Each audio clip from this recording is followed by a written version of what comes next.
फिलहाल अभी मैं भारतीय जनता पार्टी में हूँ। फिलहाल अभी मैं भारतीय जनता पार्टी में हूँ। सियासत में शब्द कभी कभी तलवार से भी ज्यादा धारदार होते हैं। एक शब्द जो किसी का भविष्य तय करता है तो किसी की धड़कनें बढ़ा देता है। उत्तर प्रदेश की राजनीति में आज के दिन एक शब्द गूंज रहा है और वो शब्द है फिलहाल। क्या ब्रजभूषण शरण सिंह बीजेपी का साथ छोड़कर साइकिल पर सवार होने वाले हैं? क्या केसरिया चोला उतारकर वो समाजवाद की राह पकड़ेंगे? एक छोटे से जवाब में अटकलों के बाजार को ऐसा गर्म किया कि दिल्ली से लेकर लखनऊ तक जिसने सुना वो सस्पेंस में है। मेरा एक बेटा सांसद है भारतीय जनता पार्टी से, एक बेटा विधायक है भारतीय जनता पार्टी से। 6 बार मैं सांसद रह चुका हूँ, 1 बार पत्नी सांसद रह चुकी है। फिलहाल अभी मैं भारतीय जनता पार्टी में हूँ। मामला सीधा था। पत्रकारों ने सवाल पूछा कि क्या समाजवादी पार्टी में जा रहे हैं। इस पर ब्रजभूषण शरण सिंह का जवाब जो आया उसने जवाब देने से ज्यादा सवाल खड़े कर दिए। उन्होंने कहा, मेरा एक बेटा सांसद है, एक बेटा विधायक है, पत्नी सांसद रह चुकी है और मैं खुद 6 बार सांसद रहा हूं। फिलहाल मैं अभी भारतीय जनता पार्टी में हूं। गौर कीजिए उस शब्द पर, फिलहाल।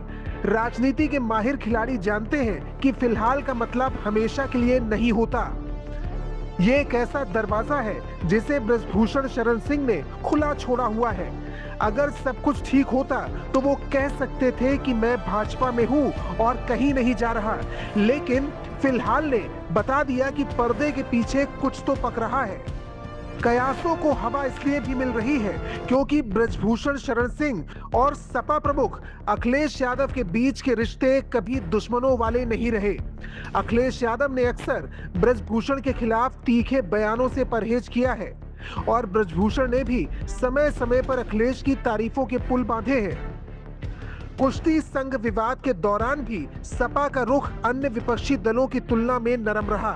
जब पूरा विपक्ष कुश्ती विवाद पर ब्रजभूषण शरण सिंह को घेर रहा था, तब उन्होंने सार्वजनिक रूप से कहा था, अखिलेश यादव उत्तर प्रदेश के बड़े नेता हैं और वे सच्चाई जानते हैं, इसलिए उन्होंने मुझ पर कोई ओछी टिप्पणी नहीं की। ये सिर्फ एक बयान नहीं था, बल्कि उन तमाम अटकलों को न्योता था कि मुश्किल वक्त में ब्रजभूषण को बीजेपी से ज्यादा सपा प्रमुख की चुप्पी पर भरोसा था। और मैं धन्यवाद करूंगा उनका, सबका, अखिलेश जी का धन्यवाद करूंगा। क्यों नहीं धन्यवाद करूंगा, जब प्रियंका गांधी बिना सोचे समझे बैठ करके आरोप लगा रही हैं और कांग्रेस के भी जो लोकल नेता हैं। ब्रजभूषण का अपना एक विशाल जनाधार है जो किसी भी दल के लिए गेम चेंजर साबित हो सकता है।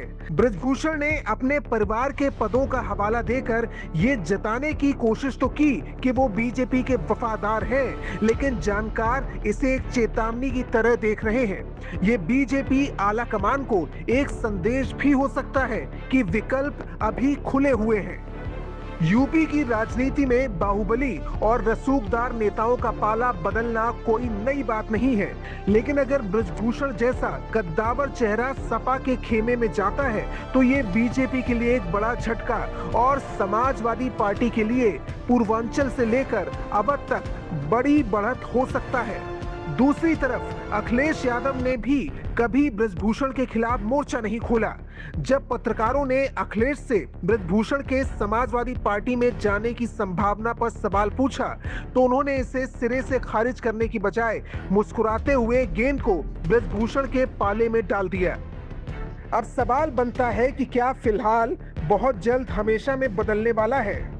क्या अखिलेश यादव के पीडीए फॉर्मूले में ब्रजभूषण शरण सिंह फिट बैठने वाले हैं? फिलहाल सस्पेंस बरकरार है, लेकिन याद रखिएगा, राजनीति में जब कोई कहता है कि अभी कुछ नहीं है तो समझिए कि बहुत कुछ होने वाला है। Bureau report, Gonda post.